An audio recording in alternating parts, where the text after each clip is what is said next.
Hi Ben, I'm Sarah from the upcoming. It's a real pleasure to meet you. Lovely to meet you, Sarah. So for people who aren't already familiar with the film, how do you summarise what Babyteeth is all about? Babyteeth is like a delightfully effed up modern Romeo and Juliet with a massive heart and a big laugh. And what drew you to being involved with this film and the part of Henry? I read it and I rang my agent and I said, it's beautiful. And I don't say that ever, really. This is all on her. This is all her. She made sure I read it, made sure I understood, and then she was like, go do this. And I was like, absolutely. I love this film. I love this film more than so many things.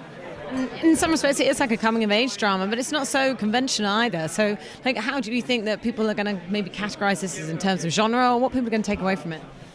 I don't know. I mean, like, it's, how are they going to categorise it as genre? I don't know. I think it's a really incredibly feminine film in a proper modern breadth. It's muscular. It's very sexy. It's incredibly heartfelt, sensitive. It's strong. It's strident. It's funny. I love this fucking thing. I just love it. And Shannon seems like a director at the top of her game at the moment. What was it like working with her? It was great. The shoot was like really punishing at times and shitty and scrappy and rushing around and all that. Doesn't matter. Film's great. Film's great. And Shannon's great. Shannon knows what she's doing. And you must have your pick of roles these days, but you've really played everything from like a lot of comedy characters to villains. How do you choose which roles you go for now? I just, it's like you used to see those old guys reading the form guides, for the races. It's basically that. I just look at something and I think, does it have a chance? Could it work? Is there a likelihood it's going to work? That's basically what I do. Can you quickly tell us about your next projects? I understand doing The Outsider? The Outsider will come out on HBO in January. It is a very, for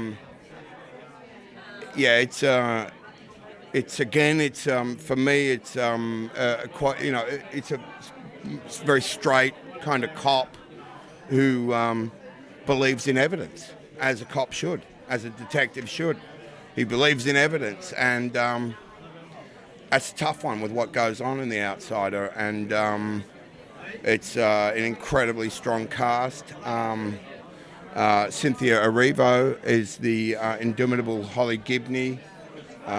It's made by Jason Bateman, who made Ozark. Feeling good about it. Just heard the new Nick Cave album today. The last song on that, I've only heard two songs, the first and the last, and it's a stunning piece of work. It's beautiful, really, really beautiful. Look, this is this is one of the coolest films. I think it's the coolest film I've ever been in. I love Babyteeth so much. I just love this film. I loved it from the first time I read it. S.C. Davis and myself are really sort of the pillars at the side of this, and it's a very contemporary, messed up, incredibly beautiful Romeo and Juliet taking centre stage, and they are, Toby Wallace and Eliza Scanlon are just magnificent, and it's beautiful. It's a beautiful film. It's funny. It's genuinely heartbreaking. It's incredibly warm. It's like, I think of this as the great. It's got the great contemporary virtues. It's got a lot of what I think of as Australian virtues. I love this film. I'm incredibly proud of this film. Look, he's certainly a well-qualified person to speak on anything he wants about film. So I'm perfectly happy. I revere the man. I have no riposte to that. And Spider-Man 3 is news to me. So, you would be more aware of these cultural events than I am. I sort of come out, do my bit, run back into my burrow and appear in front of you when it's my time. I've never stopped doing crazy things for love. I've never stopped, and knock on wood, I won't.